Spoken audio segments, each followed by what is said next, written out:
Bonjour à tous, on se retrouve aujourd'hui pour parler de stratégie à fort dividende sur les actions du CTO et donc des actions qui vont être uniquement du côté américain, aujourd'hui états-unien plus précisément. Nous allons tout d'abord voir le rappel de cette stratégie à fort dividende que j'avais fait sur le SBF 120. Je vous renvoie déjà vers la vidéo dans un premier temps si vous ne l'avez pas vue. Et on va faire dans un second temps l'analyse fondamentale sur 9 actions du côté américain. Il y en aura 9 autres, il y aura une deuxième vidéo aussi sur le sujet puisque je les ai triées. Et cette analyse fondamentale va se faire toujours selon les 8 critères qui sont sur la gauche, les 5 critères essentiels et les 3 critères supplémentaires concernant les dividendes. Et je vous mets en lien la vidéo qui détaille tous ces critères si vous ne l'avez pas encore vu. Mais tout de suite, le rappel de cette stratégie à fort dividende qui avait été fait sur le SBF 120. Le but de cette stratégie, du moins un des buts en tout cas, c'est de pouvoir avoir une rente des revenus réguliers. Donc l'idée c'est d'avoir ces revenus qui tombent au fur et à mesure de ces forts dividendes, et comme ce sont des forts dividendes, le retour sur investissement rapide à court terme est assez immédiat. Le but, du moins l'idée supplémentaire que l'on peut ajouter à ça, c'est de pouvoir réinvestir sans vendre. C'est-à-dire que soit on vit avec cette rente, ça peut être quelque chose que l'on dégage de notre capital boursier, puisque c'est quelque chose que nous avons touché, sans toucher à nos actions. Et donc du coup, pour réinvestir, on n'a pas vendu d'actions. Donc si vous prenez des actions à croissance qui ne versent pas de dividendes, vous pouvez dire par exemple, une fois qu'elle a doublé, je vais en vendre la moitié de mes actions, mais du coup vous perdez la moitié de vos actions. Bien sûr, vous avez le même montant qui reste en bourse si vous en vendez la moitié qu'elle avait doublé. Mais là, non, là vous pouvez réinvestir sans vendre, ou en tout cas toucher une rente sans vendre vos actions. C'est quelque chose qui vient de manière très passive, justement. Et ce réinvestissement, vous n'êtes même pas obligé de le faire sur la même action. Certes, il peut y avoir des ETF qui vont réinvestir automatiquement, par exemple, il va y avoir des ETF high yield, vous pouvez vous orienter là-dessus si ça vous intéresse, mais vous pouvez aussi avoir des stratégies de vous dire, je me positionne sur une stratégie à fort dividende sur une partie de mon portefeuille que vous devez définir et qui reste relativement défensif, par exemple, si vous choisissez des bons titres, et ce surplus que je vais avoir, ce surplus d'argent que je vais avoir, je vais le réinvestir dans une autre stratégie, par exemple à croissance, et comme ça faire augmenter au fur et à mesure mon portefeuille à croissance. Plein de stratégies à définir. Il y a des pièges dans cette stratégie quand même à éviter. Il faut faire attention à la performance et au cours de bourse. Car évidemment, si une action vous propose 8% de rendement à la première année que vous investissez, dans celle-là vous allez toucher vos 8%, mais si à la deuxième année elle a perdu la moitié de sa valeur, donc le cours de bourse a chuté de 50%, et qu'elle propose toujours 8%, il faut vous rappeler que vous avez acheté le cours de bourse avant, et donc vous n'allez avoir que 50% des 8%, et vous tombez donc du coup à 4%.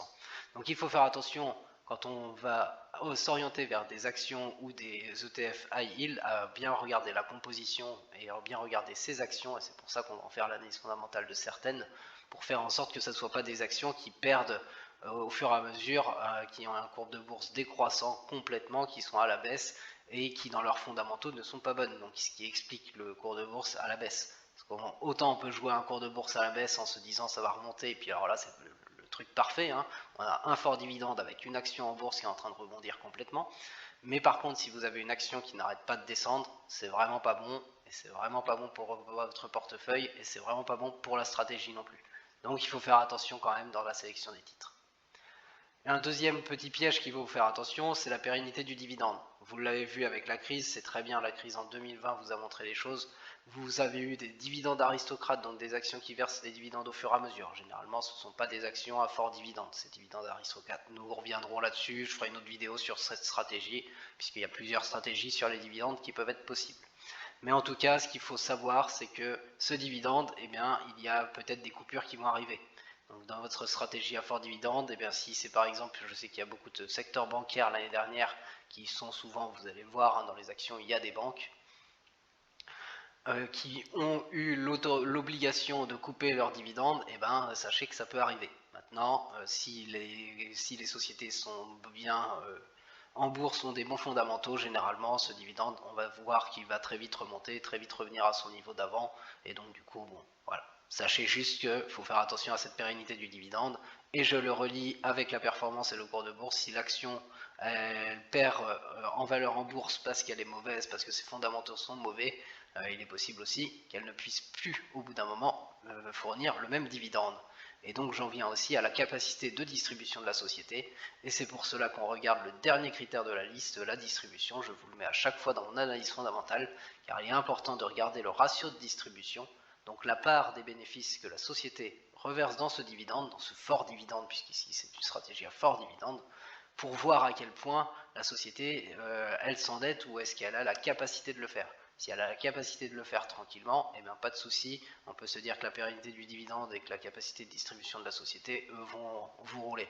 Par contre, si la société, ça fait déjà 5 ans qu'elle s'endette au fur et à mesure pour fournir ce dividende, c'est vraiment pas bon signe pour la suite.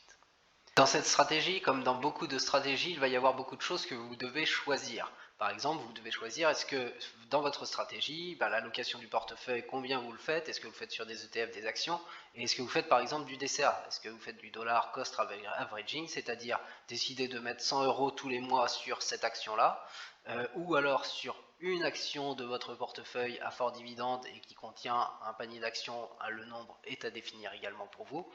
Là ici, en faisant du DCA, du coup c'est là aussi on va revenir à la performance et le cours de bourse. Faites attention, si vous faites du DCA et que vous faites que de la moyenne à la baisse, finalement, bon, certes vous aurez un prix assez moyen sur une action qui n'arrête pas de descendre, mais si l'action vous dit, si la société vous dit cette année je verse 6%, vous avez un cours moyen qui est au-dessus de 6% et donc vous ne touchez pas 6% de dividendes. Donc il faut faire attention à des choses comme ça. Est-ce que plutôt que de faire du DCA, vous allez essayer de faire du timing? C'est-à-dire que peut-être que vous faites du DCA dans le sens où vous rajoutez 100 € dans votre portefeuille de stratégie fort dividende, mais que c'est d'un point de vue timing, que parmi votre sélection d'actions, que vous allez choisir d'investir.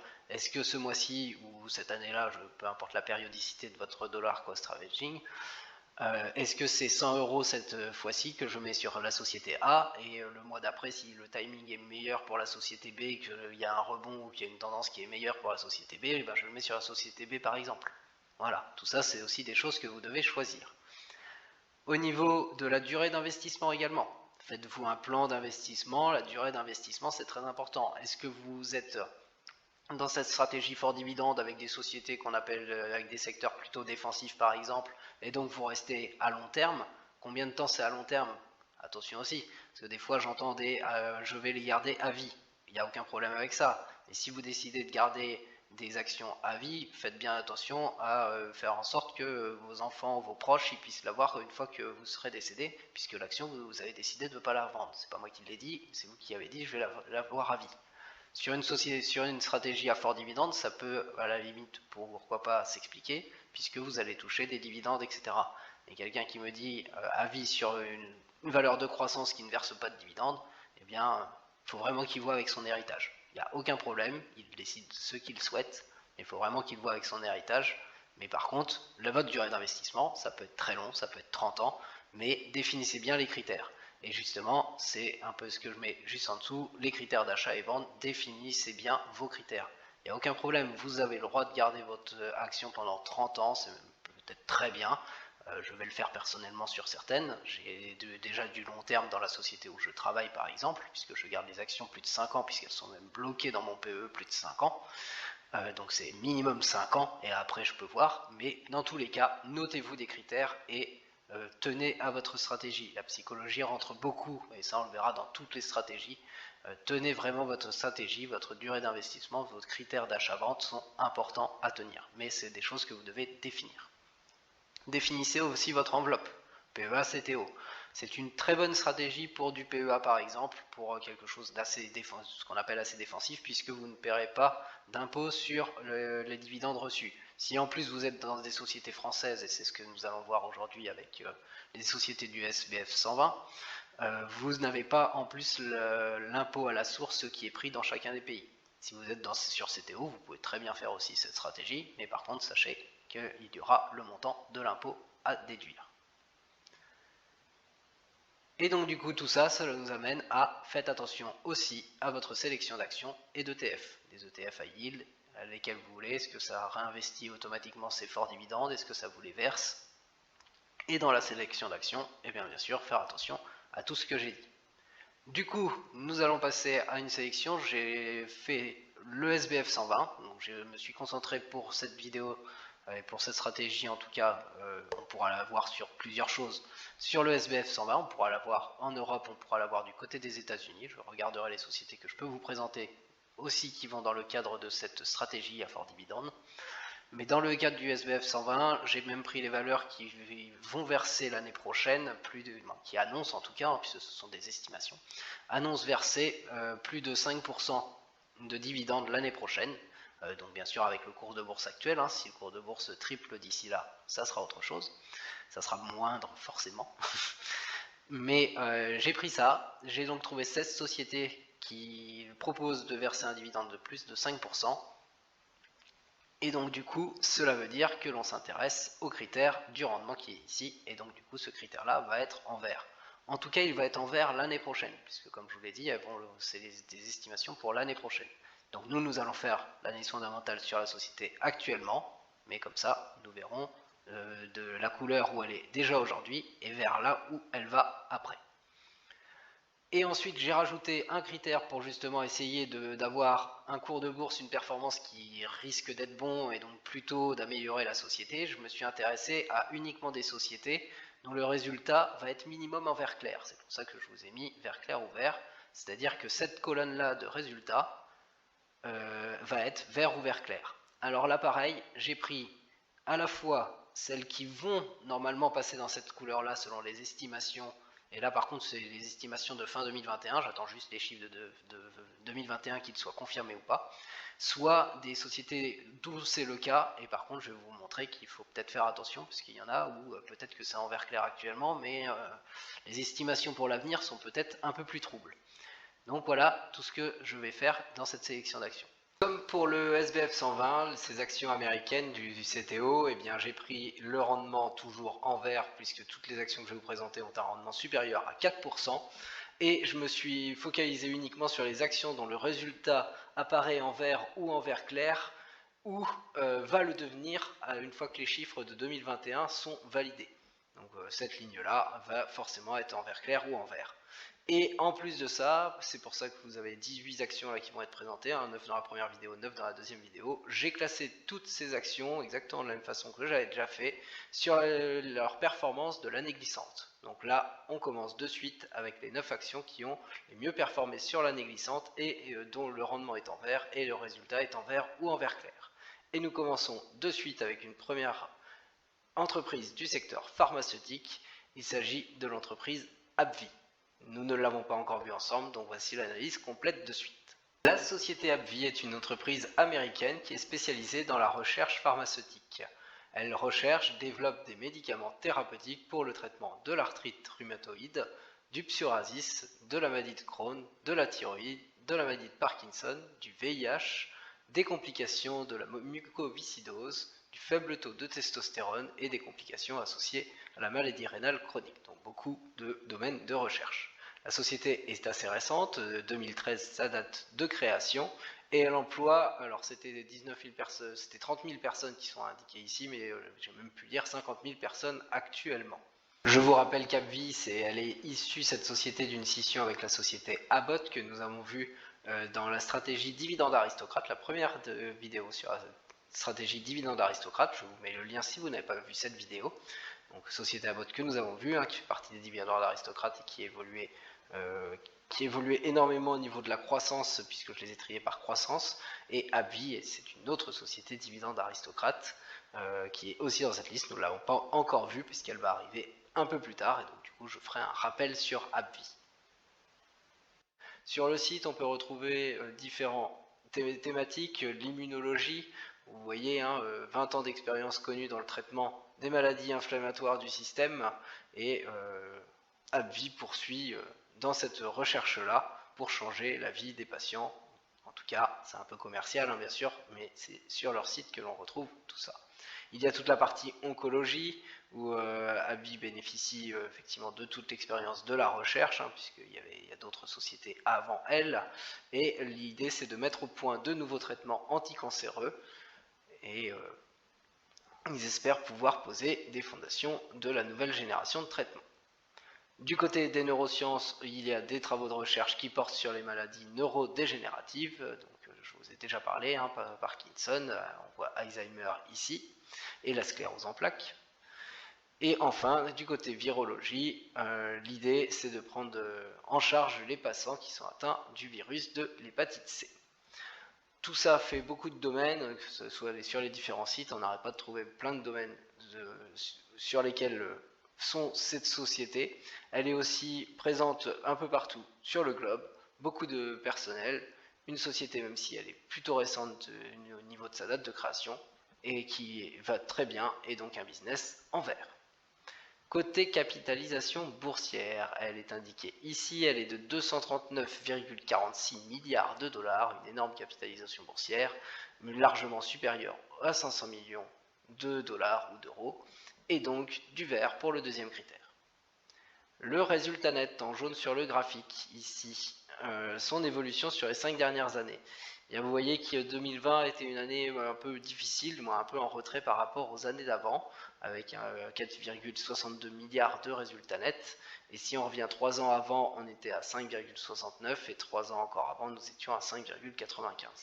Donc c'est une faible diminution, mais c'est quand même quelque chose qui va en diminution, mais pas complètement, puisque bien sûr en 2019, on voit très bien que c'était au-dessus avec plus de 7 milliards ici. Donc une évolution, une tendance un peu baissière, donc un critère que nous allons mettre en orange. Mais si AbbVie fait bien partie de cette liste et est premier dans cette liste, c'est qu'avec les estimations de 2021, eh bien c'est largement haussier, et donc du coup on va reprendre une tendance qui va être beaucoup plus positive, en tout cas avec si tout s'est confirmé en 2021, mais vous voyez déjà les premiers chiffres qui sont tombés, et à chaque fois nous voyons ici plus 18%, plus 203% et plus 37% par rapport à l'année 2020, donc c'est plutôt très encourageant pour aller vers un résultat qui sera en vert clair. Mais pour l'instant, critère en orange.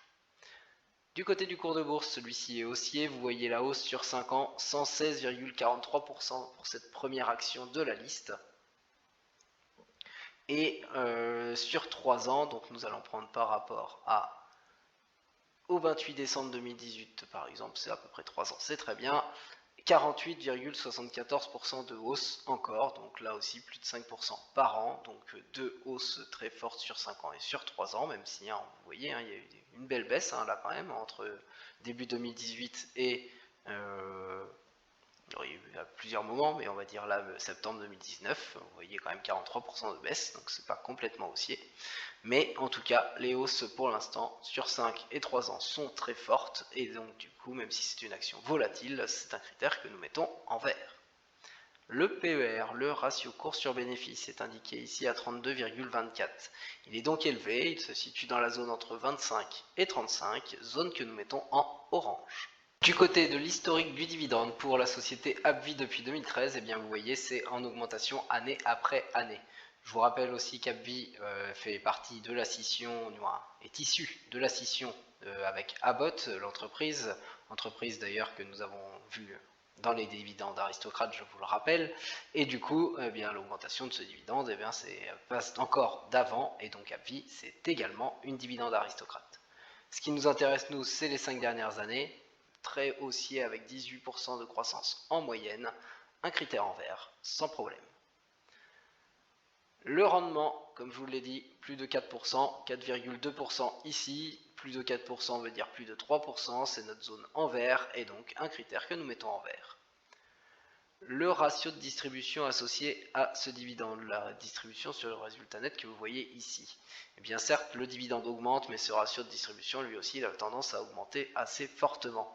Il était dans la zone vert clair en 2016, il passait dans notre zone en jaune en 2017, et depuis rouge en 2018 et 2020, et un petit orange en 2019, et apparemment ça ne va pas s'améliorer en 2021, on devrait être toujours dans la même zone. Et donc du coup, c'est un critère qui penche de plus en plus vers le rouge. Pour l'instant, il n'y a pas que du rouge, donc nous allons mettre du orange, mais c'est un critère où il faut faire attention. Le bilan actuel de la société AbbVie apparaît mitigé puisque 2 critères parmi les 5 critères essentiels sont en orange. Il s'agit du PER qui est au-delà des 32, et le résultat qui est en orange, mais comme je vous l'ai dit, s'il est dans cette liste, c'est que ce résultat va avoir tendance à s'améliorer normalement pour aller vers du vert clair à court terme. Il y a donc peut-être à jouer le retour, on va dire, plus positif de ce dossier. Côté dividende, le rendement est très élevé, le dividende est en augmentation année après année et avec beaucoup d'augmentation, puisque 18% d'augmentation en moyenne. Par contre, attention au ratio de distribution associé à ce rendement élevé et à ce dividende en forte augmentation année après année, puisque cela pourrait mettre à mal la santé financière dans l'entreprise. Donc, côté de ce critère, c'est vraiment à vérifier sur la tendance, car pour l'instant, c'est une tendance très orange qui tend même vers le rouge.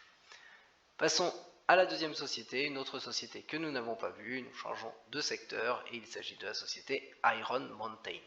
Iron Mountain, c'est une entreprise américaine d'archivage de documents et de données informatiques. L'entreprise est assez ancienne puisqu'elle a été créée en 1951 et ses effectifs qui sont annoncés ici sont d'environ 19 000 personnes. C'est le leader en tant que service de stockage et de gestion de l'information. Et vous voyez, elle est reconnue par 225 000 organisations à travers le monde avec un réseau immobilier de plus de 90 millions de pieds carrés sur 1450 installations dans 50 pays. C'est donc une très grosse entreprise, très diversifiée et bien implantée du côté immobilier. Cette entreprise, elle stocke, elle protège des milliards d'actifs précieux, y compris des informations commerciales critiques et des données hautement sensibles, des artefacts culturels et historiques. Donc vraiment beaucoup de choses qui sont stockées et des choses, on va dire, de grande valeur.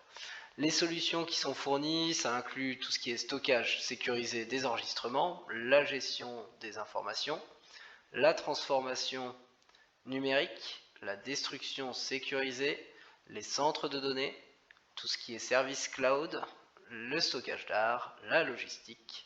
Et vous voyez que l'entreprise, elle aide les clients à réduire les coûts et les risques et à se conformer aux réglementations et à se remettre d'une catastrophe et à permettre d'une façon de travailler plus numérique.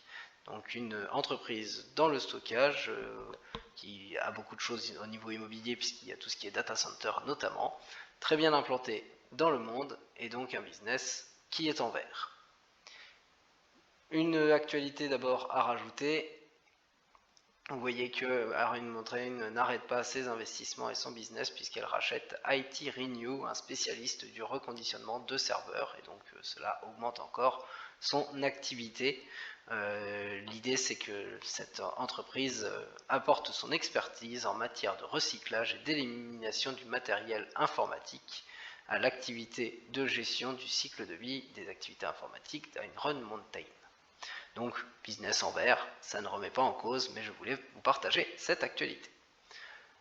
Du côté de la capitalisation boursière, elle est indiquée ici, 15,28 milliards de dollars. C'est donc une grosse capitalisation boursière, et c'est donc du vert. Le résultat net en jaune sur le graphique, eh bien vous voyez qu'il est en augmentation sur 5 ans puisque, bon, ça se voit à l'œil nu, hein, nous passons de 104 millions à plus de 342 millions. Par contre sur 3 ans, eh bien là c'est plutôt en diminution puisque nous étions à 353 millions. Donc de peu la diminution, mais c'est quand même une diminution, et donc un critère qui augmente sur 5 ans, qui baisse sur 3 ans, un critère que nous mettons en jaune. Pareil, l'entreprise fait partie de ce classement, c'est donc que cela va s'améliorer en 2021, on voit déjà les premiers résultats trimestriels qui sont tombés avec 76% d'augmentation, avec plus de presque 4000% d'augmentation, et avec un peu moins par contre 28% de diminution lors du premier trimestre. Mais avec si les résultats du quatrième trimestre se confirment, normalement ça va être en augmentation et donc un critère qui va repasser en vert clair. Mais pour l'instant, ce critère de l'évolution du résultat net est en jaune. Le cours de bourse, la hausse est de 61,92% sur les 5 dernières années. C'est donc un critère en hausse, une forte hausse sur les 5 dernières années. Et sur 3 ans, si nous prenons par rapport à fin 2018, nous avons 62,40%, donc à peu près la même chose, de hausse. Donc effectivement, ça se voit sur le graphique, et après une grande consolidation, une forte augmentation. Dans tous les cas, cela fait que sur 3 ans et sur 5 ans, même si c'est encore plus récent que ça, une forte augmentation de cette action et du cours de bourse de cette action, est donc un critère en vert. Le PER, le ratio cours sur bénéfice, il est de 24,01. Il se situe donc dans la zone qui va de 17 à 25, zone moyenne que nous mettons en jaune. L'historique de versement du dividende est ici concernant Iron Mountain, et on voit sur les 5 dernières années, donc en partant de 2017, que le montant indiqué ici, ce qui est trimestriel, n'arrête pas d'augmenter, sauf sur les 2 dernières années, puisqu'en 2021, il n'a pas été augmenté par rapport à 2020, c'est exactement le même montant de dividende qui a été versé. Et c'est donc un critère que nous allons mettre en vert clair et non en vert, puisqu'il y a ce petit arrêt ici, et du coup avec l'inflation, ça fait comme si c'était un peu moins, mais globalement sur 5 ans c'est haussier, donc un critère en vert clair. Le rendement, il est là aussi plus de 4%, là c'est 4,82% pour cette société, plus de 3%, et donc un critère en vert comme pour toutes les entreprises de cette vidéo. Concernant le ratio de distribution associé à tout cela, eh bien la distribution sur le résultat net associé au rendement, vous voyez à chaque fois nous sommes au-delà des 100%, une entreprise qui n'hésite pas à s'endetter pour verser son dividende, et donc ça il faut faire attention, c'est très dangereux pour la société, pour sa santé financière, puisque la dette de l'entreprise augmente année après année, et donc du coup il va bien falloir à un moment inverser la tendance pour que la société puisse vraiment faire des bénéfices et puisse continuer d'investir sans creuser sa dette année après année. Il faudra bien mettre un stop. Et donc un critère du ratio de distribution complètement rouge. Le bilan pour la société Iron Mountain apparaît plutôt positif, puisque 2 critères parmi les 5 critères essentiels apparaissent en jaune, ce sont les pires critères. Le PER est moyen et le résultat qui est également moyen. Mais ce résultat, avec les résultats 2021, et qu'une fois qu'ils seront confirmés, normalement devrait en plus s'améliorer et passer sur du vert clair, ce qui devrait rendre effectivement ce dossier plutôt positif. Attention néanmoins, côté dividende, puisque le côté dividende, certes, le rendement est élevé à plus de 4%, ce dividende est globalement en augmentation année après année, mais la distribution est complètement à revoir, puisqu'elle est très forte, ce ratio de distribution est tout le temps supérieur à 100%, l'entreprise n'hésite pas à s'endetter pour verser son dividende, et donc du coup il va falloir voir si cela dure à long terme. La sûreté côté dividende et du coup la sécurisation de la santé financière de l'entreprise peuvent être mises à mal avec ce critère, donc vraiment un gros bémol de ce côté là. Pour la troisième entreprise, nous allons sur une entreprise que nous avons déjà vue du côté du transport des hydrocarbures. Il s'agit de la société Oneoc. Nous l'avons déjà vu, je l'ai présenté lors des idées intéressantes pour octobre 2021. 6 idées intéressantes, et je vous mets de suite le lien vers la vidéo sur ces 6 idées qui peuvent être intéressantes en tout cas, et que j'avais présenté en octobre. Côté bilan, le business, pas de nouveautés ou de grandes actualités côté Oneoc, cela reste du vert pour le côté business. La capitalisation boursière reste élevée et donc cela reste un critère en vert. Le résultat est déjà en vert clair pour Oneoc et va le rester clairement avec les estimations 2021. Puisque la seule année qui était en bémol, c'était l'année 2020. Sous le reste, les 4 années précédentes étaient déjà en croissance, et ça va reprendre avec 2021 qui va être encore plus supérieur à 2019. Du côté du PER, celui-ci est moyen, il se trouve à 18 environ, donc dans la zone entre les 17 et les 25. Le côté dividende, le rendement est très élevé ici, nous sommes à plus de 6%, un peu moins de 6,5%. Le dividende est en augmentation année après année, sauf en 2021 où il n'a pas été augmenté par rapport à 2020. Et nous avons un ratio de distribution, à l'instar d'Iron Mountain, la société d'à côté, qui est tout le temps supérieur à 100%. Donc là, attention, nous sommes un peu pareil avec, même si le ratio de distribution est moindre que la société d'avant, nous sommes quand même sur une société qui n'hésite pas à s'endetter pour verser son dividende et du coup à mettre à mal sa santé financière potentiellement si cela dure très longtemps et selon les rachats, les investissements, selon tout ce qui est fait, et en tout cas ce qui peut mettre à mal aussi la sûreté de ce dividende. Est-ce que ce dividende peut être coupé ou rebaissé, ou en tout cas oui, voilà, le rendement moindre, et bien tout cela c'est à voir. Il manque un critère que je n'ai pas passé en revue, vous l'avez vu, c'est le cours de bourse, et donc nous allons faire la mise à jour de suite de ce critère. Le cours de bourse pour Oneok apparaît haussier, vous voyez sur 5 ans c'est 2,19% de hausse, donc une toute petite hausse, c'est presque rien, et donc bien inférieur à 5% par an, et donc du coup du vert clair pour cette mini hausse sur 5 ans. Et sur 3 ans, eh bien cela va se confirmer, puisque si nous partons du 28 décembre, nous nous retrouverons dans le trou ici, hein, vous voyez, et nous sommes à 10,89% d'augmentation, donc une plus forte augmentation sur 3 ans, mais qui reste une faible augmentation, moins de 5% par an, et donc complètement un critère en vert clair. Vous voyez effectivement que bon, là on est dans le trou, c'est par hasard, on va dire, donc il faudrait absolument que ici le critère augmente aussi, du moins le cours de bourse augmente aussi début d'année si on veut rester dans ce critère en vert clair, puisqu'il était en jaune auparavant, puisqu'avant nous étions effectivement en octobre plus sur le haut ici, hein, ça a quand même perdu ici 22%. Et donc du coup tout va dépendre de ce qui va se passer ici, sinon ça reste un critère qui est quand même proche de la zone jaune, mais nous allons le mettre en vert clair. Vous voyez sur cette action, attention, hein, l'action a perdu ici hein, pendant la crise plus de 70% au niveau de la pandémie, et par contre il y a une belle hausse hein, depuis les plus basses, 180% de hausse. Donc attention, c'est du vert clair, mais ce n'est clairement pas un cours complètement haussier, c'est un cours avec de la volatilité, en tout cas un gros déficit du cours boursier pendant la pandémie. Bilan, critères qui passent du jaune au vert clair. Le bilan est donc mis à jour pour la société Oneok avec le cours de bourse qui est amélioré du jaune au vert clair, mais bon, nous l'avons vu, il en faudra de peu pour retourner au jaune si le cours boursier n'augmente pas dans les semaines à venir, parce que nous sommes quand même tout proche d'un cours de bourse qui peut être en jaune avec seulement 2% d'augmentation en 5 ans. Le dossier apparaît plutôt positif, même positif, hein, on peut le dire, sur Oneok, puisque les 5 critères essentiels, seul le PER est moyen, et même assez proche de la zone des 17, hein, puisqu'il est à 18. Tout le reste apparaît en vert ou en vert clair.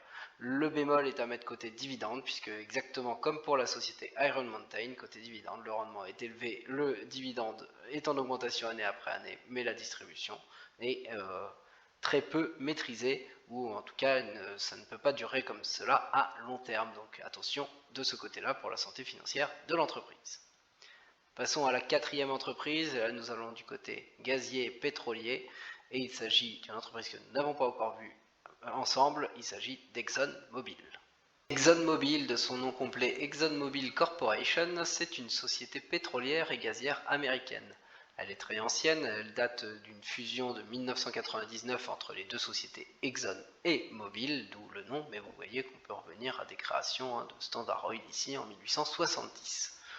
La société, elle emploie par ailleurs 71 000 collaborateurs en 2018, beaucoup de monde employé par cette société. Elle a fait partie aussi, cette société, des 10 plus grandes entreprises du monde au niveau de ses bénéfices, et vous voyez même des 10 premières capitalisations boursières jusqu'en 2018. La société ExxonMobil, c'est l'une, comme le pétrole et le gaz, hein, l'une des principales entreprises émettrices de gaz à effet de serre dans le secteur des hydrocarbures, et du coup elle a recours à du lobbying pour contrer les mesures de lutte contre le réchauffement climatique. Du côté des activités, l'entreprise elle possède 45 raffineries dans 25 pays dans le monde, donc une grosse capacité de distillation de barils de pétrole, hein, comme vous pouvez le voir, 6,3 millions de barils de pétrole par jour. Elle dispose aussi de 42 000 stations-service, ici c'est dans plus de 100 pays, 3 grandes marques, Exxon, Esso et Mobil, des marques bien connues. C'est aussi un producteur majeur de produits pétrochimiques. Plusieurs actualités concernant la société ExxonMobil. Vous voyez par exemple Chypre qui reprend ses prospections énergétiques avec ExxonMobil, puisqu'effectivement l'État de Chypre a annoncé la reprise de la prospection du gaz au large de ses côtes avec le géant américain de l'énergie, ExxonMobil, après l'interruption des opérations de forage pendant plus d'1 an en raison de la pandémie. Donc forcément, il y a des choses comme ça, c'est bien puisque ça reprend ses investissements et ça reprend les choses. Du côté d'ExxonMobil, elle veut aussi continuer à limiter ses dépenses et doubler ses bénéfices d'ici 2027. Donc voilà, un plan financier de réduction des dépenses, de limitation en tout cas des dépenses et de doublement des bénéfices. Donc un plan financier qui est intéressant. Nous pouvons aussi mettre en avant la neutralité CO2 qui est visée dans le bassin permien par ExxonMobil. Et pour faire cette neutralité carbone, il y a un accord qui a été fait avec la société Septer pour la détection du méthane notamment, puisque Septer, vous voyez, elle mettra en orbite ses premiers appareils en 2023, donc des satellites. L'idée c'est qu'avec tous ces satellites, voilà, comme vous le voyez ici, Exxon, ce dispositif devrait être suffisant pour assurer une surveillance aérienne de la qualité de l'air au niveau de l'ensemble des activités mondiales d'ExxonMobil, et tout ça grâce aux satellites de la société Septer. Donc beaucoup d'actualités et un critère sans appel qui est en vert, sans aucun doute. La capitalisation boursière, elle est très élevée, elle est de 259,09 milliards de dollars, un critère en vert. Au niveau du résultat net, eh bien la société, vous le voyez en 2020, c'est une perte, c'est pas du bénéfice comme beaucoup de sociétés du côté des hydrocarbures, du côté gazier, du côté pétrolier. C'était très difficile avec la pandémie. Au niveau de ce résultat net, on voit donc que ça augmente jusqu'à 2018 et puis ça baisse après, mais la baisse elle était déjà entamée en 2019 et donc du coup ce n'est pas un critère qui est tout de suite en vert clair. Ici c'est un critère qui est plutôt en diminution puisque ça diminue entre 2016 et 2020, ça diminue entre 2018 et 2020, ça diminue sur 5 ans et sur 3 ans. Néanmoins, la société, je l'ai mis dans ce classement, puisqu'effectivement, en 2021, ces sociétés sur les hydrocarbures repartent à la hausse, et même de plus belle, puisque ça va être des résultats supérieurs à ceux de 2018, et donc du coup, du vert clair sur la tendance. Donc pour l'instant, un critère en orange, mais qui deviendra en vert clair. Le cours de bourse, et bien lui, le cours de bourse aussi, il est négatif, vous voyez, 32% de baisse sur 5 ans, et sur 3 ans, nous avons encore 10,22% de baisse. Donc les 32% de baisse, là c'est une grosse baisse, donc c'est plutôt du rouge, mais sur 3 ans, la baisse est beaucoup plus relative et à 10%, et donc du coup, là c'est une petite baisse et c'est un critère que nous allons mettre en orange. Néanmoins, la société a fait partie de ce classement, parce que vous l'avez vu, et bien depuis l'annonce des vaccins, le rebond ici il est impressionnant. Depuis le 30 octobre, nous avons un peu avant l'annonce des vaccins, avant l'élection américaine ici, nous avons 87% de hausse dernièrement, et avec les résultats qui s'améliorent et les estimations qui sont à l'amélioration, et bien ce cours de bourse, il y a peut-être quelque chose à jouer, et quelque chose qui pourrait être sympathique à jouer. Néanmoins, le critère du cours de bourse au statut actuel, c'est du orange. Le PER, ratio cours sur bénéfice, vous voyez, il n'est même pas calculé ici. Et bien tout simplement, ça s'explique par cette année en 2020 qui est négative, et vous voyez que même si je mets par trimestriel en 2021, pour l'instant les 3 trimestriels qui sont ici n'ont pas encore couvert la grosse perte de décembre. Et c'est pour ça que le PER tendrait vers l'infini, en tout cas il y a zéro bénéfice, il y a des pertes, et donc du coup c'est un PER très élevé, et donc un PER qui est en rouge. Côté dividende, l'historique du dividende pour ExxonMobil, eh bien vous voyez, ça fait des années que le dividende est versé, année après année en augmentation, sans discontinuer. Nous regardons les 5 dernières années, pas de soucis sur les 5 dernières années. Vous voyez ici même la croissance de ce dividende sur les 5 dernières années qui est d'environ 4% par an en moyenne, et donc un critère que nous allons mettre en vert. Et vous l'avez bien compris, c'est une entreprise, ça fait bien longtemps qu'elle verse des dividendes, ça fait plus de 25 ans, c'est donc une dividende aristocrate également, elle correspond aux 3 critères de dividende aristocrate. Néanmoins, nous ne l'avons pas encore vu dans les vidéos sur les dividendes aristocrates, cette société, et nous ne la verrons probablement pas, puisque je les ai classées, ces sociétés, parmi leurs performances sur les 5 ans. Là, vous l'avez vu, la performance, elle est négative. Critère de l'historique du dividende, de l'évolution de ce dividende en vert. Et c'est la même chose pour le rendement. Le rendement est de 5,77, donc bien au-delà des 3%, un rendement intéressant et qui est donc en vert. Du côté du ratio de distribution associé à ce rendement, la distribution sur le résultat net qui est sur la ligne ici, eh bien vous voyez des années, on va dire un peu normales, où tout se passe bien et nous sommes dans du vert clair, la zone entre 60 et 70%. Par contre, il y a beaucoup d'années où pour verser son dividende en augmentation, la société n'hésite pas à s'endetter en 2016 et en 2019, et je ne vous parle pas de 2020 où la société faisait déjà des pertes et elle a continué à verser son dividende en augmentation. Ça fait quand même 3 zones où c'est dans le rouge et 2 seulement en vert clair. Nous allons donc mettre ce dernier critère en orange. Le bilan pour la société ExxonMobil apparaît plutôt négatif puisque 3 critères parmi les 5 critères essentiels apparaissent en orange ou en rouge. Le PER carrément en rouge puisque pour l'instant il n'y a pas de bénéfice sur un an glissant.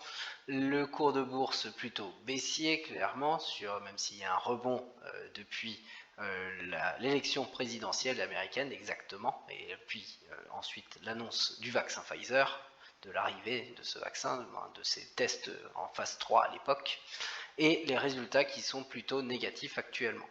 Néanmoins, l'entreprise elle fait partie de cette liste puisque, comme je vous l'ai dit, eh bien, c'est que le résultat va largement s'améliorer et repasser dans le vert clair. Ce sont en tout cas les estimations, et même dès là 2021, si le quatrième trimestre valide bien les estimations. Et donc du coup, avec ce quatrième trimestre, eh bien, ça va remettre ce critère du résultat dans le vert clair et le PER va largement s'améliorer lui aussi. Et donc on peut espérer que le rebond côté cours de bourse qui dure depuis maintenant plus d'un an va se poursuivre. Et donc c'est quelque chose qui est jouable en tout cas sur ce dossier. Côté dividende, eh bien, toujours la même chose que les entreprises précédemment vues. Attention quand même, le dividende est élevé. En augmentation année après année, il s'agit d'une dividende aristocrate. Mais par contre, le ratio de distribution, eh bien, lui, il laisse relativement à désirer. Donc, à voir si cela s'améliorera avec les chiffres à venir, en tout cas en termes de bénéfices, en tout cas. Et si l'entreprise ne s'endette pas trop pour rester une dividende aristocrate. Donc le bémol, il est quand même ici, et sinon, c'est quelque chose à jouer, mais à jouer en rebond cette fois-ci. Nous restons pour la 5e entreprise du côté du secteur énergétique, toujours du côté des États-Unis bien entendu. Il s'agit de l'entreprise Williams Companies. Williams Companies, c'est une société par action américaine du secteur énergétique. Elle œuvre principalement dans le domaine de l'exploration, de la production, de la transformation et du transport du gaz naturel. Si nous sommes plutôt côté gaz naturel. Néanmoins, elle possède des intérêts dans le domaine du pétrole et de la production d'électricité. C'est une entreprise très ancienne, vous voyez 1908 pour la date de création, et elle employait à fin 2018 environ 5000 personnes.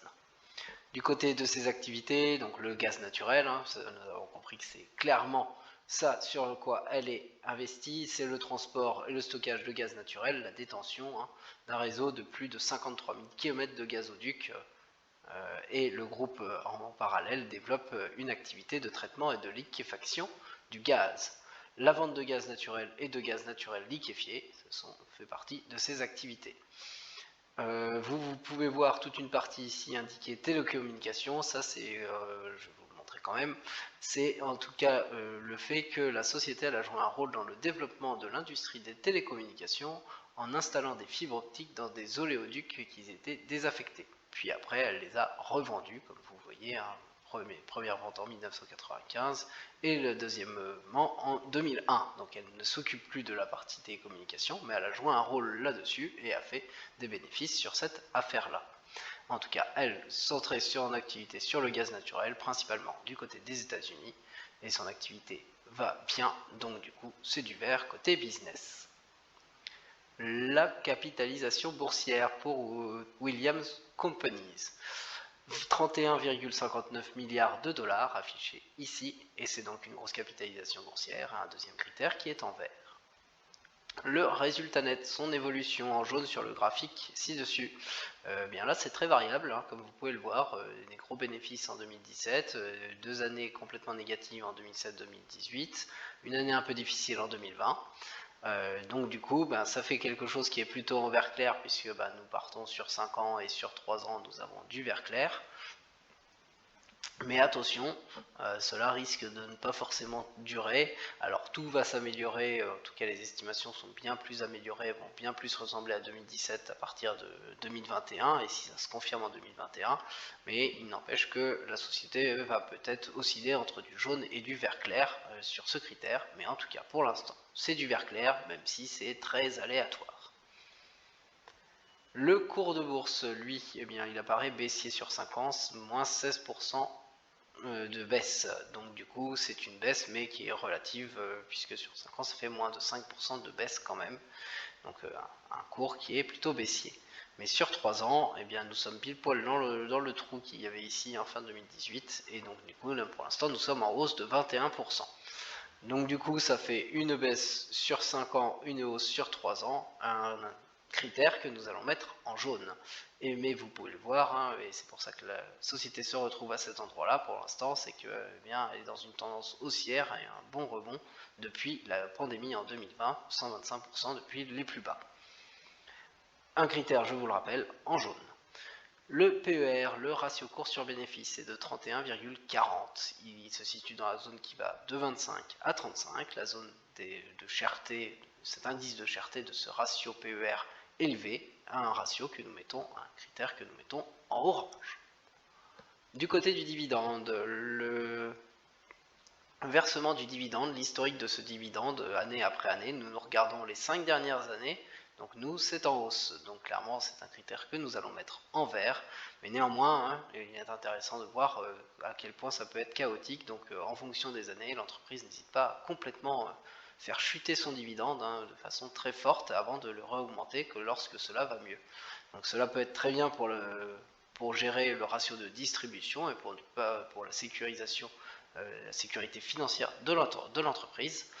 Mais c'est en tout cas à savoir, puisque cela veut dire que ce critère de rendement, en tout cas, peut varier en fonction de la situation de l'entreprise. Un critère en vert. Côté rendement, le critère est également en vert avec plus de 6%, 6,34% actuellement, donc un critère supérieur à 3%, et donc en vert, pas de problème là-dessus. Du côté du ratio de distribution, la distribution sur le résultat net, eh bien vous voyez, nous allons retrouver toute une variabilité ici. Donc une grosse année comme nous l'avons vu en 2017 où tout se passe bien, où il y a des bénéfices, eh bien ce critère serait en vert, il est inférieur à 60% ce ratio de distribution.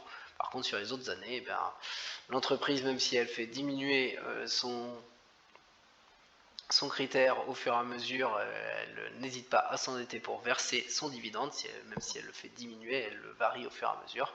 Donc du coup, ça ne peut pas être durable à long terme. Donc, comme les années à venir, les estimations sont comme l'année 2017, on peut espérer que ce critère redevienne plus positif, mais pour l'instant, il est quand même beaucoup plus négatif que positif, et nous allons le pénaliser avec du orange. Le bilan pour Williams Companies apparaît plutôt mitigé puisque parmi les 5 critères essentiels, 2 n'apparaissent pas en vert. Il s'agit du PER qui est dans la zone élevée, pas très élevée mais élevée, et du cours de bourse qui est en jaune puisque certes c'est en hausse ces derniers temps, c'est à peu près la hausse du marché sur la dernière année avec les 2 entreprises que nous allons voir, c'est les 4 premières entreprises, nous avions des hausses supérieures à l'augmentation du marché. Alors ça dépend ce qu'on prend le marché, mais si on regarde par exemple le S&P 500, donc un gros indice du côté des États-Unis. Et du coup là, sur les 3 entreprises que nous allons voir, donc Williams Company en première, nous sommes sur le marché actuellement. Mais bon, là pour l'instant c'est une baisse sur 5 ans, une petite hausse sur 3 ans, et donc ça fait du jaune pour Williams Companies, et donc c'est peut-être le rebond qui est à jouer. Côté résultat, c'est certes du vert clair, mais comme je vous l'ai dit, on est proche du jaune et peut-être qu'on passera au jaune dans le futur au niveau du statut, donc pas forcément un résultat qui va être très très positif non plus. Donc bon, c'est un très mitigé, mitigé en tout cas, comme dossier pour l'instant. Le rebond peut être joué, la continuité du rebond en tout cas, à voir de ce côté-là. Côté dividende, eh bien, on reste toujours avec la même façon de faire généralement, un rendement très élevé, un dividende en augmentation année après année, mais par contre au niveau du ratio de distribution, eh bien, ça reste à améliorer, même si avec les résultats qui sont censés s'améliorer quand même et redevenir plutôt positif, eh bien, on peut espérer que l'entreprise gère bien son dividende puisqu'elle a l'air de le gérer au fur et à mesure.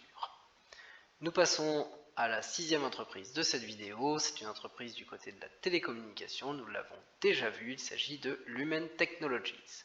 Nous l'avons vu dans la vidéo, la dernière fois en tout cas, nous l'avons vu plusieurs fois, mais la dernière vidéo de mise à jour, elle date d'octobre sur le secteur de la télécommunication, et je vous le mets en lien si vous ne l'avez pas vu. Aucun critère n'est à changer depuis octobre parmi les critères qui sont là, et du coup le business, pas de grande actualité non plus du côté de Lumen Technologies, ça reste un business en vert. La capitalisation, ça reste une grosse entreprise et donc une grosse capitalisation boursière et donc du vert également, et là cela se gâte avec les résultats qui eux sont plutôt baissiers avec du orange côté résultats. Mais comme d'habitude, si je l'ai mis ici, c'est que tout cela va s'améliorer avec 2021. Le secteur de la télécommunication a l'air de se reprendre et donc du coup, ce critère devrait passer en vert clair. Néanmoins, ça l'a fait plusieurs années que les résultats sont assez négatifs pour Lumen et donc c'est pour ça que ça apparaît en orange et donc à voir comment l'entreprise s'en sort avec ce rebond du côté de ses bénéfices. Du côté du cours de bourse, ça a suivi malheureusement les résultats en berne, donc un cours de bourse qui est plutôt baissier, même si, comme je vous l'ai dit, c'est comme pour Williams, c'est une performance qui est très proche sur l'année glissante. Nous sommes plutôt dans un rebond qui est sur le cours du marché, la même performance que le marché actuellement. Côté PER, pour l'instant c'est pas des bénéfices, donc c'est du rouge, c'est des pertes en 2020 et pour l'instant les bénéfices 2021 n'ont pas encore comblé le gros déficit de décembre 2020, donc à voir avec les trimestriels, vu que cela devrait s'améliorer au niveau du résultat pour redevenir en vert clair, comment va devenir le PER. Là nous sommes exactement dans la même situation que pour ExxonMobil. Du côté du rendement du dividende, ce rendement est élevé, à plus de 7% là pour Lumen Technologies, donc un très très gros rendement. Par contre ce dividende il est par palier en diminution puisque ces dernières années, comme je vous l'ai dit, ça se passait assez mal pour l'entreprise, donc elle a eu quand même la décence de diminuer son dividende, même s'il reste très élevé, et donc à voir après en fonction de ses résultats comment cela va prospérer. Du côté du ratio de distribution, même avec la diminution de ce dividende, pour Lumen Technologies, c'est du orange, on aurait presque pu mettre rouge, mais depuis le début j'ai mis orange, donc j'ai laissé un orange, mais pour l'instant c'est vraiment un dividende, un ratio de distribution qui est très peu maîtrisé malgré la diminution de ce dividende année après année, du moins par palier en tout cas, et donc du coup à voir sur les années à venir si avec un rebond du côté de ce secteur technologique, télécommunication plutôt, cela va aller mieux. Le bilan, il apparaît plutôt négatif, même négatif, on peut le dire, clairement pour l'instant. Ce qui a joué sur cette entreprise, c'est clairement un rebond. Si le résultat, le résultat devrait se confirmer en vert clair et voir si côté cours de bourse et PER, tout cela s'améliore pour redonner un dossier positif. Mais pour l'instant, c'est un dossier très risqué. En tout cas, c'est ce qui apparaît, et même côté dividende, avec un ratio de distribution et une sécurisation financière de l'entreprise qui n'est pas faite. Nous passons à la 7e entreprise de cette vidéo, une entreprise que nous n'avons pas vue. Là nous repassons dans les rates du côté de l'immobilier, et une entreprise qui a, comme pour Williams Company et Lumen Technologies, une performance sur l'année glissante à peu près équivalente au marché, pas plus, pas moins, sans prendre en compte les dividendes, puisque je ne prends pas en compte les dividendes, alors que dans les cours boursiers, je vous rappelle, dans les indices en tout cas, il y a les réinvestissements des dividendes souvent, le CAC 40 fait exception. Et en tout cas, j'arrête là le suspense, cette entreprise c'est Realty Income. Realty Income est une société américaine de gestion immobilière. C'est l'une des rares entreprises de placement immobilier qui verse des dividendes mensuellement. Vous voyez ce Monthly Dividend Company, c'est vraiment son slogan, et c'est une marque déposée qu'elle a fait puisqu'elle se veut là-dedans, en tout cas verser un dividende fiable mensuellement. C'est vraiment sa marque de fabrique, dirons-nous. Du côté des autres informations, donc une rate, une société d'investissement en immobilier. La société elle se concentre sur l'acquisition et la gestion de propriétés commerciales autonomes dans le cadre d'un contrat de bail net à long terme. Le portefeuille est très diversifié puisqu'elle exploite 11 000 propriétés commerciales. Les propriétés de la société sont louées à des clients qui opèrent dans 60 secteurs d'activité différents et qui sont situés sur 50 États américains, mais aussi Porto Rico, le Royaume-Uni, l'Espagne. Donc vous voyez que c'est très vite, très bien diversifié, que ce soit sur le nombre de propriétés, sur les secteurs, sur les pays. Les propriétés, elles sont louées à des clients du secteur du commerce de détail dont l'activité comporte une composante de services non discrétionnaire et ou à bas prix. Les types de biens immobiliers de la société comprennent le commerce de détail, l'industrie et l'agriculture. Le nombre d'employés est assez faible, c'est une société qui est vraiment basée sur l'immobilier. Tout ça pour dire que la société est bien implantée depuis bien longtemps, puisque c'est 1969 sa date de création, et c'est donc du vert côté business. La capitalisation boursière, elle est de 40,65 milliards de dollars, c'est donc une grosse capitalisation boursière, et c'est donc du vert pour le deuxième critère. Le résultat net, vous le voyez en jaune ici sur le graphique, eh bien vous voyez qu'en 2017, même si ça ne se voit pas, ça augmente quand même de 1,02% par rapport à 2016, ça augmente encore en 2018, 2019, et par contre il y a un bémol en 2020. Tout cela va reprendre dès 2021. On peut voir déjà sur les trimestriels, plus 15%, plus moins 34% sur la première, mais plus 489% sur la dernière. Si la quatrième est aussi confirmée, moins confirmée, ou en tout cas cela confirme les estimations globalement, puisque pour l'instant les échéances n'étaient pas tout à fait tenues ces derniers temps, nous allons aller au-delà de 2019, et donc de ce critère est d'ores et déjà en vert clair pour ce critère de l'évolution du résultat net. Le cours de bourse pour Realty Income apparaît haussier, c'est 29,16% de hausse dans ce cours de bourse qui apparaît en vert, donc c'est une pas très forte hausse, mais plus de 5% par an quand même, donc pas de beaucoup, mais quand même. Et sur 3 ans, donc si nous prenons par rapport à fin 2018, nous avons encore une hausse de 17,10%. Et bien là aussi, c'est très peu au-delà des 5% par an, puisque c'est tout juste au-dessus, mais quand même au-dessus. Et donc le statut, même si c'est assez peu haussier, globalement, un peu au-delà de notre critère en vert, nous sommes bien dans la zone en vert. Le PER, le ratio cours sur bénéfice, est de 56,79. Là, il est très élevé, ce PER. Actuellement, il est largement au-delà des 35 et donc complètement dans la zone rouge. Côté dividende, sur l'historique du dividende, le voici ici en graphique, et bien vous voyez c'est complètement haussier année après année. Vous n'hallucinez pas, c'est bien une dividende aristocrate.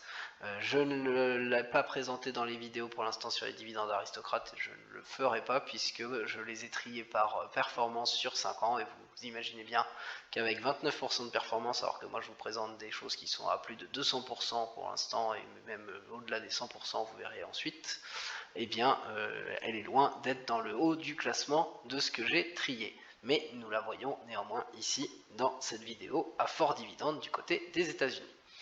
Concernant cet historique de dividendes, vous voyez sur les 5 dernières années, haussier année après année, 5% de hausse en moyenne de croissance de ce dividende, et donc du vert pour ce critère. Le rendement, eh bien lui, comme pour toutes les actions de cette vidéo, c'est en vert, puisque c'est 4,27% d'annoncé actuellement, avec les prix actuels de la société, du moins de l'action en bourse plutôt, et donc du coup plus de 3%, et donc un critère en vert. Du côté du ratio de distribution, eh bien là, c'est pas très glorieux. C'est une distribution sur le résultat net ici, avec des chiffres à chaque fois au-delà des 100%. Donc la société arrête pas d'investir et fait pour faire de la croissance de son activité, etc. Mais par contre, eh bien, effectivement, tout cela fait qu'elle distribue son dividende en augmentation, mais tout cela avec un ratio de distribution qui est élevé, même si c'est particulier au niveau des rates du côté des rates globalement, mais du côté des États-Unis encore plus, avec des contrats un peu particuliers et des versements un peu particuliers. Mais tout cela amène quand même un ratio de distribution où il faut faire attention, puisque l'entreprise a tendance à s'endetter, même si après c'est aussi parce qu'elle fait beaucoup d'acquisitions. Ce dernier critère est donc mis en rouge.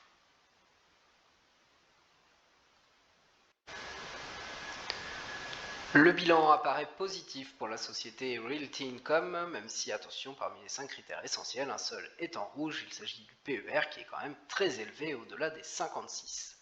Côté dividende, eh bien là aussi il y a quand même un bémol à mettre, puisque certes le rendement est élevé à plus de 4% et ce dividende est en augmentation année après année puisqu'il s'agit d'une dividende aristocrate, je le rappelle, mais le ratio de distribution est lui aussi élevé année après année, pas forcément en augmentation mais toujours très élevé, et donc il faut faire attention du côté de ces investissements, puisque la sûreté du dividende du coup n'est pas forcément assurée puisque la sécurisation financière de l'entreprise n'est pas complètement faite. Néanmoins, je vous rappelle que l'image de marque c'est The Monthly Dividend Company, donc pour avoir ce dividende mensuel fiable, c'est quelque chose sur laquelle s'axe cette société, et du coup sa croissance et ce versement de dividendes sont bien sûr maîtrisés, et en tout cas on peut l'espérer puisque c'est l'image de marque que cette société veut renvoyer. Pour la 7e entreprise, nous passons du côté des bancaires, et c'est pas étonnant de retrouver une bancaire dans ce classement puisque nous avons vu que toutes les financières du CAC 40 avaient été mises dans le SBF 120 dans les forts dividendes, donc j'ai envie de dire presque enfin une bancaire ici. Par contre, avant de passer à cette bancaire, je vous préviens, sur les 2 dernières sociétés, et bien là maintenant nous ne sommes plus, nous sommes en sous-performance du marché. Nous étions en surperformance pour les 4 premières sociétés, nous étions sur le cours du marché sur les 3 suivantes, même si elles permettent d'avoir des dividendes supplémentaires qui font qu'elles surperforment un petit peu, et par contre là, sur les 2 dernières, eh bien, nous sommes au-delà des 10%, nous sommes à 16 et 13% en moyenne sur un an glissant, mais nous avons sous-performé le marché actuellement. C'est bien sûr sur un an glissant. La bancaire que nous allons voir ensemble aujourd'hui, nous ne l'avons pas encore vue, il s'agit de Huntington Bancshares. La société Huntington Bancshares, c'est donc une banque dont le siège est situé à Columbus dans l'Ohio, donc du côté des États-Unis. Elle est très ancienne puisque la date de création c'est 1866. Ses effectifs étaient en tout cas de 11 000 personnes à la date où ça a été mis. Ici, nous n'avons pas la date exacte, mais ça vous montre à peu près les effectifs.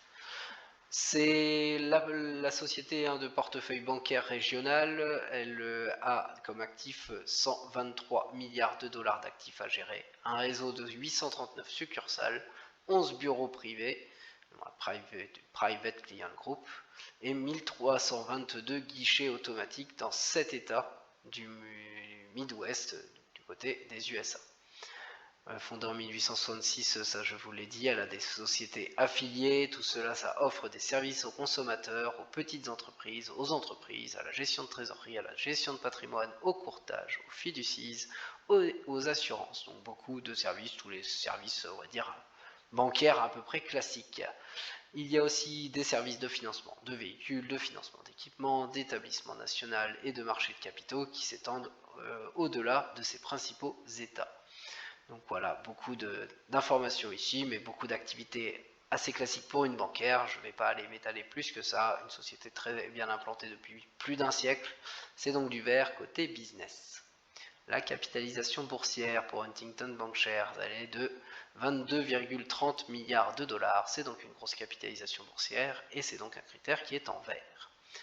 Le 3e critère, c'est l'évolution du résultat net en jaune sur le graphique, et vous voyez qu'année après année, entre 2016 et 2019, ça se voit visuellement, tout était dans le positif, et il y a eu par contre la pandémie avec l'année 2020 un peu plus en retrait. Néanmoins, le critère va être quand même mis en vert clair, puisque dès 2021, on peut le voir avec les trimestriels, sauf là ici, mais en tout cas là il y avait quand même plus de 1000% dans la première trimestrielle, mais les estimations pour 2021 sont bien au-delà de 2019, et donc du coup, et les estimations futures également. Donc du coup, un critère qui est en vert clair et qui devrait le rester pour cette société. Sur 5 ans, le cours de bourse, vous le voyez, c'est 17,02%, donc un critère en vert clair ici, puisque c'est moins de 5% par an. Sur 3 ans, nous sommes ici au 28%, dans le creux, et nous sommes à 30,24% de hausse sur 5 ans, donc c'est toujours haussier. Néanmoins, là, même si c'est plus haussier sur 3 ans que sur 5 ans, c'est un critère que nous allons mettre en vert clair, parce que la hausse n'est pas très élevée, même si vous voyez, l'entreprise a fait une belle reprise depuis la fin de pandémie. Si j'arrive à avoir voilà, le point le plus bas, c'est 126% de hausse, mais bon, il fallait avoir le point le plus bas, c'est pas forcément facile, même si vous voyez que ça stagne un peu plus depuis quelques mois, depuis le pic qui est ici, il est depuis mars environ. En tout cas, un critère du cours de bourse en vert clair. Le PER, le ratio cours sur bénéfice, il est de 16,74. Il se situe dans la zone totalement correcte de 10 à 17. Même s'il est proche des 17, il est pour l'instant encore en dessous. Et donc du coup, c'est la zone et le critère que nous mettons en vert clair. Côté dividende, passons sur l'historique du dividende ici, sur ce graphique. Donc l'historique du dividende, même si vous voyez par le passé, avec notamment là ici c'est toute la crise financière de 2008, cette bancaire maîtrise son dividende et n'hésite pas à l'abaisser si nécessaire, donc ça peut être quelque chose de bien pour la santé financière de l'entreprise à signaler, mais par contre depuis plusieurs années maintenant c'est complètement à la hausse avec même une accélération là 2017, 2018, 2019 vous voyez, donc sur 5 ans une grosse accélération ici du dividende versé en augmentation, un critère en vert et une croissance du dividende qui s'élève à 19% ces derniers temps, même si on voit que là ça a un peu ralenti. Un critère en vert dans tous les cas. Le rendement est de 4,06%, c'est tout juste au-delà des 4%, là où je me suis arrêté, mais c'est bien au-delà des 4%, et donc un rendement en vert. Le ratio de distribution associé à ce rendement, la distribution sur le résultat net, eh bien vous le voyez, là c'est presque une fois n'est pas coutume dans cette vidéo, mais c'est effectivement plus comme une bancaire, et bien vous voyez 4 années complètement en vert puisque tout est en dessous des 60%, et juste l'année 2020 où c'était un peu plus compliqué, un peu plus délicat, où la société a un peu augmenté son ratio de distribution, même bien augmenté, mais il passe en rouge ici, mais elle ne s'est pas endettée non plus pour verser son dividende, donc c'est vraiment très bon. Donc nous allons juste pénaliser un tout petit peu tout ce qui est en vert normalement, et mettre du vert clair pour ce dernier critère, et il pourrait repasser, à mon avis, dans des ratios de distribution très intéressant sur les prochaines années avec l'évolution de sa croissance et un retour beaucoup plus à la normale. Un dernier critère en vert clair. Le bilan pour la société bancaire Huntington Bancshares apparaît tout en vert ou en vert clair et donc il est complètement positif. Il n'y a rien à dire dessus sur ce dossier, nous avons passé tout en revue, c'est positif, c'est du vert. Néanmoins je vous rappelle juste que côté cours de bourse, c'est pour ça qu'il est en vert, c'est une sous-performance par rapport au marché sur l'année glissante. Donc cela ne veut pas dire que c'est un dossier qui a surperformé parce que tout est en vert, ça veut dire que c'est un dossier qui apparaît moins risqué, je dis bien qui apparaît moins risqué, et un peu plus sécurisé à ce niveau-là. Et par contre avec un rendement qui reste élevé, et c'est pour ça que ça peut faire partie de votre stratégie à fort dividende. À vous de voir si vous jouez des dossiers risqués, des dossiers avec des rebonds, ou des dossiers qui sont moins risqués déjà, et plus en marge pour le rester. Nous passons pour la 8e entreprise dans un complètement autre secteur, et il s'agit du secteur des produits des cigarettes, des produits du tabac, de la cigarette électronique, puisqu'il s'agit de l'entreprise Philip Morris International. Et avant de parler de cette entreprise, je ne peux que vous conseiller de prendre soin de votre santé. Mais là, nous basons vraiment sur l'investissement, et donc nous allons étudier cette entreprise puisqu'elle apparaît dans ce classement au niveau économique et financier. Philip Morris International, PMI pour les lettres, c'est plus connu sous ça, est une entreprise internationale spécialisée dans les produits du tabac et dont le quartier général est situé à New York, donc du côté de l'Amérique, et le siège opérationnel est lui du côté de la Suisse à Lausanne. L'entreprise elle est très très ancienne puisqu'elle a été fondée en 1881 et le nombre les effectifs en 2016, vous les voyez, même s'il était en diminution, c'était près de 80 000 personnes. Du côté des activités, 3 grandes activités. Tout d'abord la production, donc l'entreprise elle produit, elle distribue et elle vend, sauf du côté des États-Unis, des produits dérivés du tabac, donc cigarettes, tabac roulé et ainsi de suite. Les produits sont manufacturés dans 50 usines à travers le monde. Les principales usines, vous voyez plein de pays où elles sont. Et vous voyez qu'il y a un centre de recherche et de développement du groupe, puisque ça ne s'arrête pas là. Du côté des marques de cigarettes, eh bien, il y en a plein, je ne vais pas les passer en revue. Il y a 25 premières marques qui sont indiquées ici, mais toutes les grandes marques connues, si on passe la Marlboro par exemple, la première, c'est très connu, même quand nous ne sommes pas fumeurs. Et la troisième activité, bien sûr, ça va être toute la partie vente. C'est même la principale activité. Vous voyez des ventes avec des chiffres, même s'ils datent maintenant, 813 milliards de cigarettes, donc c'est énorme sur la planète en 2016, sur 180 marchés différents, donc c'est vraiment partout dans le monde. On va pas détailler tout, mais au niveau mondial, Philip Morris International, c'est le deuxième producteur de cigarettes. Le premier étant un monopole du côté de la Chine avec China National Tobacco Corporation. Je ne vais pas en dire beaucoup plus sur cette entreprise, il n'empêche qu'elle est bien diversifiée, du moins bien mis en place sur tout le territoire. Vous l'avez compris, le deuxième producteur derrière le chinois, c'est sur toute la planète, 180 marchés sur toute la planète, c'est vraiment énorme. Énormément de marques de cigarettes, vous voyez ici 150 marques au total de ces produits. Donc tout cela est bien implanté dans le monde depuis très longtemps, plus d'un siècle, et donc c'est du vert côté business. La capitalisation boursière, elle est très élevée, à 146,12 milliards de dollars, une grosse capitalisation boursière, un deuxième critère qui est en vert. Côté du résultat net, l'évolution de ce résultat net qui est en jaune, vous voyez que en 2020, nous sommes à plus de 8 milliards, nous étions en 2018 à un peu moins de 8 milliards et nous étions en 2016 à un peu moins de 7 milliards. Donc tout cela va globalement en croissance, même s'il y a des années comme 2019 qui est un peu en retrait par rapport à 2018, et donc c'est déjà un critère qui est en vert clair. Et les estimations tendent à dire que cela va continuer. Alors c'est peut-être pas bien pour la santé des personnes sur la planète, peut-être qu'il va y avoir encore beaucoup de ventes de tabac, mais par contre pour la santé financière de l'entreprise, c'est très bon puisque c'est une entreprise qui va être encore en croissance. Du côté du cours de bourse, l'augmentation est très faible sur 5 ans, c'est 3% d'augmentation seulement. Donc je vous l'avais dit que les dernières fois sur un an glissant, vous allez voir, voilà, nous sommes à 15%, nous ne battons pas le marché.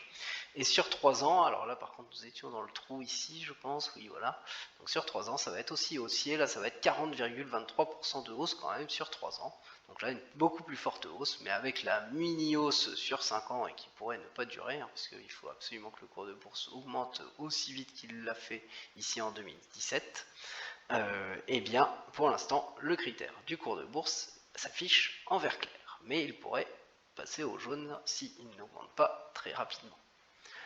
Le PER, le ratio cours sur bénéfice, il s'affiche à 16,41. L'indice de cherté est donc très correct dans la zone de 10 à 17 que nous mettons en vert clair. Passons côté dividendes, et ces dividendes, vous les voyez en augmentation année après année. Ces dernières années, nous regardons les 5 dernières années, c'est uniquement en augmentation un critère qui est donc en vert, et cette croissance du dividende, elle est en moyenne de 3%. Le rendement est très élevé, comme pour toutes les sociétés de cette vidéo, à plus de 5% ici, 5,38%, bien au-delà des 3%, et donc c'est un autre critère que nous mettons en vert. Associé à tout ce rendement et ce rendement élevé en augmentation, vous voyez ici la distribution sur le résultat net, le ratio de distribution, lui il est variable un tout petit peu, très peu variable, et il est très souvent près de la zone des 100%, il n'y a presque pas de... tout est quasiment redistribué aux investisseurs. Il y a juste ici une toute petite zone orange en 2018 avec 87%, donc en dessous des 90%. Nous allons donc mettre tout cela dans la zone orange, puisque effectivement, il n'y a pas uniquement de la zone rouge, mais nous sommes vraiment très proches de cette zone rouge, même si l'entreprise ne semble pas non plus s'endetter pour continuer à réinvestir et continuer à verser son dividende incessamment. Elle redistribue juste à peu près tous ses bénéfices. Donc un dernier critère en orange. Le bilan apparaît positif pour cette société Philip Morris International, puisque tous les critères essentiels apparaissent en vert ou en vert clair. Par contre, il y a un petit bémol côté dividende, puisque certes le rendement est très élevé, le dividende en augmentation année après année, avec une croissance de 3% en moyenne environ sur les 5 dernières années, mais cette distribution, elle est proche des 100% à chaque fois, c'est un critère qui est orangé, très rouge on va dire. Et donc par rapport à la bancaire d'à côté, c'est ce bémol qui est mis en avant, sinon c'est exactement la même chose, un dossier qui apparaît relativement peu risqué, avec beaucoup de croissance, beaucoup de bénéfices, mais du coup, comme je vous le rappelle, hein, ce sont les deux sociétés qui ont sous-performé le marché ces derniers temps sur la dernière année glissante. Et vous l'avez compris, hein, vu que je fais par ordre décroissant, sur la prochaine vidéo, les 9 autres sociétés auront encore plus sous-performé le marché plutôt, et voire avec des performances négatives, mais nous le verrons, il y aura des dossiers risqués. Je vous laisse ici avec tout ce tableau. Alors des dossiers risqués, des dossiers moins risqués, à vous de voir, est-ce que vous jouez plutôt le rebond, plutôt de la sécurisation. On a un peu de tout dans les secteurs aussi, ici, donc on a vraiment du choix. En tout cas, voilà, ça vous fait déjà un bon panel de sociétés, et je vais très vite faire la deuxième vidéo avec les 9 sociétés suivantes dans le classement, hein, donc, dans le classement classé par ordre de leur performance sur la dernière année glissante, et qui correspondent aux critères vert dans le rendement et vert clair ou vert dans les résultats, ou au moins qui vont le devenir si les estimations, si la fin des estimations 2021 se confirme. Normalement, comme nous sommes fin 2021, ça devrait se confirmer maintenant. Donc voilà, je vais faire cette deuxième vidéo, et puis bien sûr, plein d'autres vidéos sur les autres stratégies que je vais continuer, hein. J'ai déjà fait celle sur les dividendes aristocrates, mais il y en aura d'autres, hein, sur la value, le momentum, la croissance, et ainsi de suite. En tout cas, je vous souhaite une très bonne journée, de très bonnes fêtes de fin d'année. Normalement, il va y avoir encore des vidéos avant le réveillon du jour de l'an, la soirée du jour de l'an en tout cas. Et en tout cas, je vous souhaite une très bonne journée.